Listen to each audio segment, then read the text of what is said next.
Hello मुलांनो, मी आहे साची तुमची स्टडी बडी आणि स्वागत आहे तुमचं माझ्या चॅनल साची स्टडी स्टुडिओमध्ये. मुलांनो, आज येथे आपण सोडवणार आहोत इयत्ता तिसरीची मराठीची रिव्हिजन वर्कशीट. तर चला सुरू करूया. पहिला प्रश्न आहे खालील लिंग बदला. 1. वडील, आई, बहीण, भाऊ, पक्षी, पक्षीण.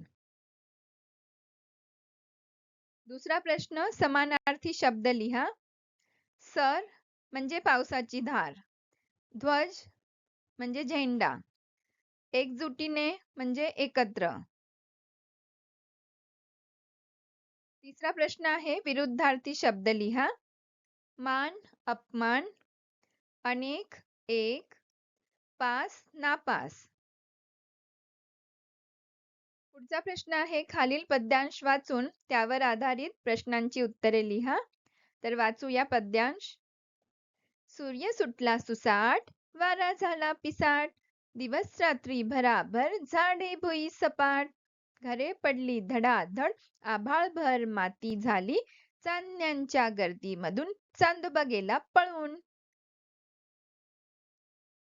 आता पाहूया ह्याच्यावरचे प्रश्नोत्तरे. पहिला प्रश्न आहे कोण पिसाट झाला आहे?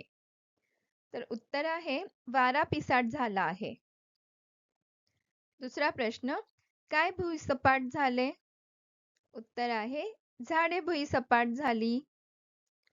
तिसरा प्रश्न धडाधड काय पडली?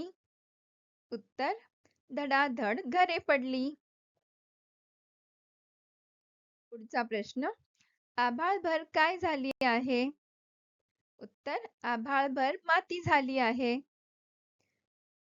शेवटचा प्रश्न चांदोबा कोठून पळून गेला आहे? उत्तर चांदोबा चांदण्यांच्या गर्दीमधून पळून गेला आहे. प्रश्न 5वा खालील गद्यांश वाचून त्यावर आधारित प्रश्नांची उत्तरे लिहा.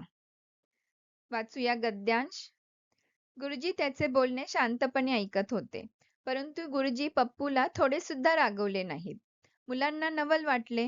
त्यांनी पप्पूला जवळ बोलावले, त्याची प्रेमाने विचारपूस केली व म्हणाले, चुका होत असतात, पण त्या प्रामाणिकपणे कबूल करायला धैर्य लागतं. ते तू दाखवलं आहेस. पप्पू, तुझं चालताना लक्ष नव्हतं, म्हणून तुझा पाय रोपावर पडला, शेंडा तुटला.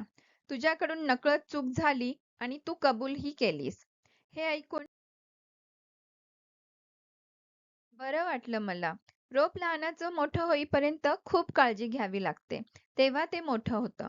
तुमची आई सुद्धा तुम्ही लहानाचे मोठे होईपर्यंत तुमची खूप काळजी घेते बरं. उद्या शाळेत येताना मी 2 रोपं आणणार आहे. त्यांना वाढवण्याची जबाबदारी पप्पू तुझी. आता पाहूया ह्याच्यावरचे प्रश्नोत्तर. पहिला प्रश्न आहे रोपं कोण आणणार होते? तर उत्तर आहे रोपं गुरुजी आणणार होते. दुसरा प्रश्न मुलांना कशाचे नवल वाटले?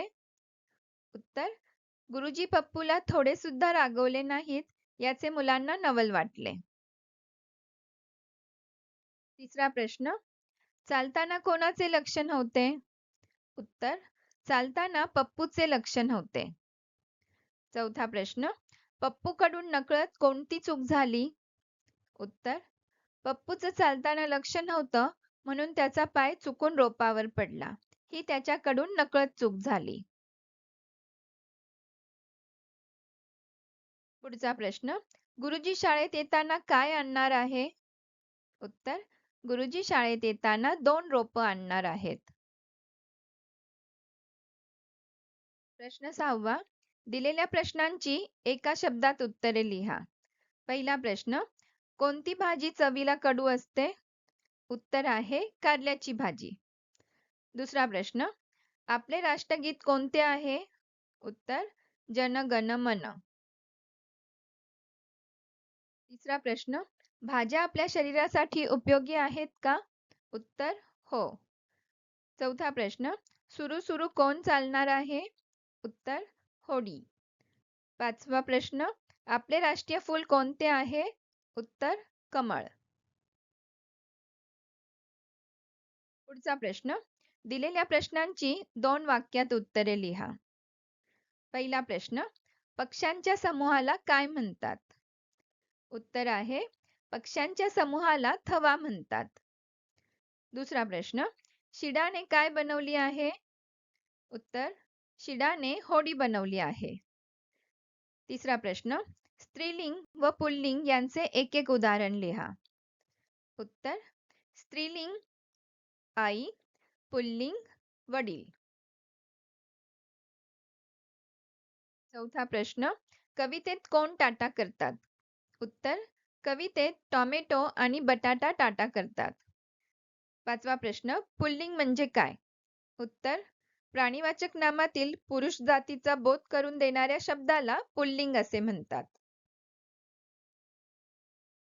पुढचा प्रश्न, खालील रिकाम्या जागा भरा. 1. चला सारे टिंब टिंब. उत्तर आहे गावाला. चला सारे गावाला. दुसरं वाक्य, हरणांचा कळप तसा माणसांचा टिंब टिंब. उत्तर आहे समूह. हरणांचा कळप तसा माणसांचा समूह. 3. कांदा कोबी भलतेच टिंब टिंब. उत्तर आहे लोभी. कांदा कोबी भलतेच लोभी. चौथं वाक्य, स्त्री जातीचा बोध म्हणजे टिंब टिंब. उत्तर आहे स्त्रीलिंग. स्त्री जातीचा बोध म्हणजे स्त्रीलिंग. पुढचा प्रश्न आहे, शेवटी एकसारखे यमक जुळणारे शब्द लिहा. 1. वांगी सांगी. खेळू दे होऊ दे. मिरची आमची. टाटा बटाटा. पुढचा प्रश्न, खालील वचन बदला. कोड कोडी. गोष्टी गोष्टी. बटाटा बटाटे. आजी आज्या. पुढचा प्रश्न आहे, खालील शब्दांतून लिंगानुसार शब्द वेगळे करा. दिलेले शब्द आहेत शहर, मामा, मावशी, आई, वाघ आणि कुलूप. तर पाहूया उत्तर. स्त्रीलिंगी शब्द मावशी आणि आई, पुल्लिंगी शब्द मामा आणि वाघ आणि नपुसकलिंगी शब्द आहेत शहर आणि कुलूप. पुढचा प्रश्न, खालील प्रश्नांची थोडक्यात उत्तरे लिहा. पहिला प्रश्न, कोणत्याही 4 फळभाज्यांची नावे लिहा. उत्तर, बटाटा, वांगी, तोंडली आणि कोबी या फळभाज्या आहेत. दुसरा प्रश्न, तुम्हाला कोणती भाजी आवडते व कोणती भाजी आवडत नाही ते लिहा. ह्याचं उत्तर तुम्ही तुमच्या आवडीनुसार लिहू शकता. इथे उदाहरण म्हणून दिलेलं आहे, माझी आवडती भाजी बटाटा आणि नावडती भाजी कारलं आहे. तर मुलांनो, अशा प्रकारे आपण आत्ता सोडवली आहे इयत्ता 3ची मराठीची रिव्हिजन वर्कशीट. पुन्हा भेटूया नेक्स्ट व्हिडिओमध्ये. तोपर्यंत thank you for watching. Keep watching and keep studying. Please like, share and subscribe. Bye bye.